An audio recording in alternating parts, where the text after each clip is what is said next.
মার্কিন ইসরায়েলি আগ্রাসনের মুখে পিছু না হটার চূড়ান্ত ঘোষণা দিয়েছে তেহরান। যুদ্ধের অষ্টম দিনে আকাশপথে ইসরায়েলি তাণ্ডব চালালেও জর্ডান সহ বিভিন্ন দেশে মার্কিন প্রতিরক্ষা ব্যবস্থার অহংকার গুঁড়িয়ে দিয়েছে ইরান। ডোনাল্ড ট্রাম্পের হত্যার হুমকির জবাবে ইরানের প্রেসিডেন্ট স্পষ্ট হুঙ্কারে আত্মসমর্পণের স্বপ্ন শত্রুরা কবরে নিয়ে যাবে। তবে ড্রোন ও ক্ষেপণাস্ত্র হামলা চালানোয় প্রতিবেশীদের কাছে দুঃখ প্রকাশ করেছেন মাসুদ পেজেশকিয়ান। জাহিদুল আলমের রিপোর্টে বিস্তারিত। যুদ্ধের অষ্টম দিনে মধ্যপ্রাচ্যের আকাশে যখন বারুদের গন্ধ, তখন সামাজিক যোগাযোগ মাধ্যমে মার্কিন প্রেসিডেন্ট ডোনাল্ড ট্রাম্পের দাবি মার্কিন ও ইসরায়েলি হামলায় কোণঠাসা ইরান প্রতিবেশীদের কাছে করেছে কৌশলগত আত্মসমর্পণ। তবে ট্রাম্পের এই দাবির পেছনে রয়েছেন ইরানের প্রেসিডেন্ট মাসুদ পেজেশকিয়ান। কারণ এর আগেই এক ভিডিও বার্তায় তিনি ক্ষমা চান প্রতিবেশী দেশগুলোর কাছে।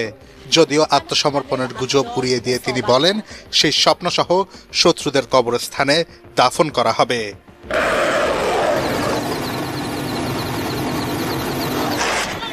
এরপরেই প্রকাশ্যে আসে ইরানের সরকার ও সামরিক বাহিনীর দ্বন্দ্ব।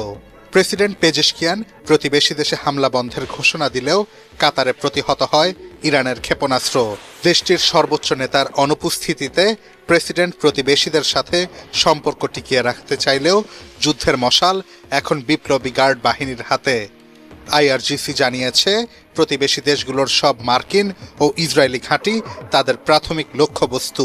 অর্থাৎ সুর নরম করলেও রণাঙ্গন থেকে এখনও এক চুলো সরছে না তেহরান। এরই মধ্যে পেন্টাগন স্বীকার করেছে তেহরানের হামলায় ধ্বংস হয়েছে তাদের $300 মিলিয়ন থার্ড রাডার সিস্টেম। এদিকে ইরানের স্মরণকালে সবচেয়ে বড় হামলা চালিয়েছে ইসরায়েল। তেহরান ও ইস্পাহানে একসাথে 80টি যুদ্ধবিমান দিয়ে বৃষ্টির মতো বোমা ফেলেছে দখলদাররা। ধ্বংসস্তূপের উপর দাঁড়িয়েই তেহরানের বাসিন্দারা জানান দেশ রক্ষায় আর এক বিন্দু ছাড় নয়। আঘাত শুধু তেহরানেই নয়, পাল্টা জবাবে কেঁপে উঠেছে ওয়াশিংটনের বুকও। স্যাটেলাইটের চিত্রে দেখা গেছে বিভিন্ন দেশে $1,000 মিলিয়ন মূল্যের মার্কিন প্রতিরক্ষা সরঞ্জাম এখন কয়লার স্তূপ। আইআরজিসি ঘোষণা করেছে বিমান হামলার জবাব দিতে প্রস্তুত হচ্ছে হাইপারসনিক ফাত্তাহ আর ইমাদ ক্ষেপণাস্ত্রের নতুন চালান। শুধুমাত্র সংযুক্ত আরব আমিরাতেই শনিবার বিকেল পর্যন্ত ছোড়া হয় 16টি ক্ষেপণাস্ত্র ও 121টি ড্রোন।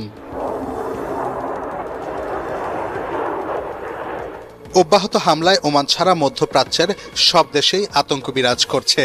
পালাচ্ছে মার্কিন কর্মীরা। সংঘাতের সরাসরি প্রভাব পড়েছে বিশ্ব অর্থনীতি ও যোগাযোগে।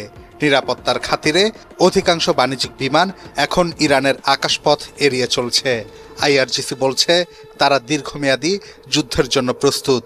এখন লক্ষ্য একটাই, শুধু ইরান নয়, গোটা মধ্যপ্রাচ্য দখলদার মুক্ত করা। জাহিদুল আলম, এটিএন বাংলা।